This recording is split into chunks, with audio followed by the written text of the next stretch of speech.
The Swan Canning River Park and the Waterway are the heart of a wonderful social, environmental and scenic resource for all West Australians.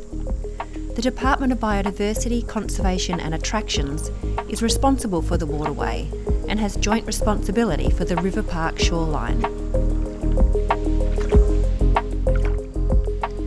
DBCA's Rivers and Estuaries Science Program monitors the quality of the water draining into the system and evaluates the health of the estuary.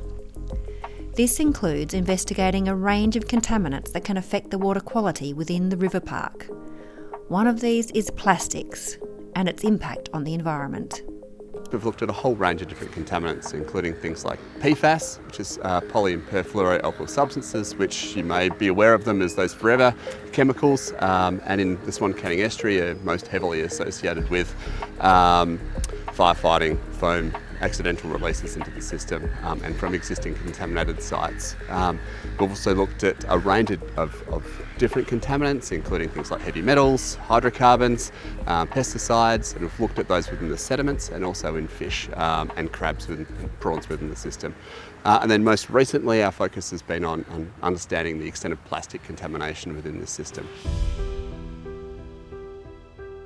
So we're at Point Walter here, where it's one of our hotspots. And yeah, we see a lot of plastic washing ashore based on the direction of the shoreline and the wind.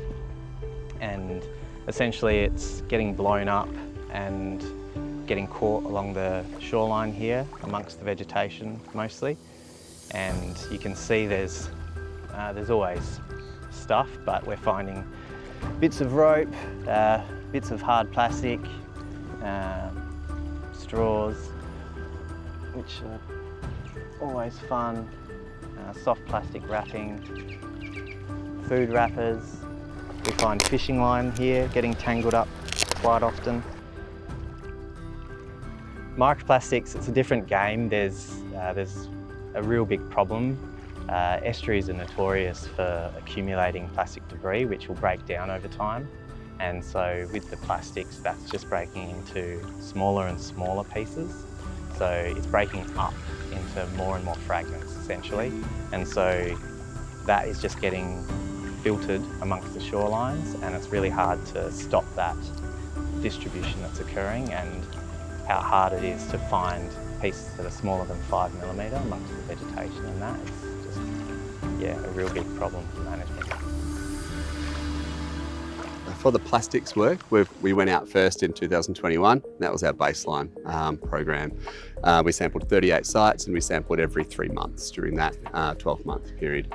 We are now revisiting that work at the moment, where we are trying to look at the impact of the single-use plastic bans have had on plastic accumulation in the system. So we're doing a subset of samples. We're doing 18 sites within the Swan Canning estuary.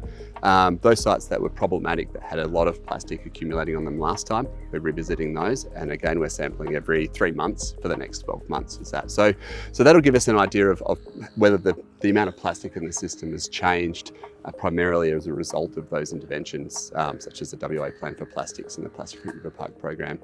For other contaminants, we do look at contamination in the sediment, and so far we've done 2 of those sampling rounds, and it's time for us to start planning the next one. So we try to do them every 5 to 10 years.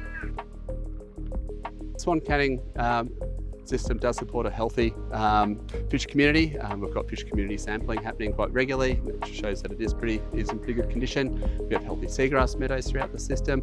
So I think by and large, for an estuary system within an urban area, it is actually really healthy.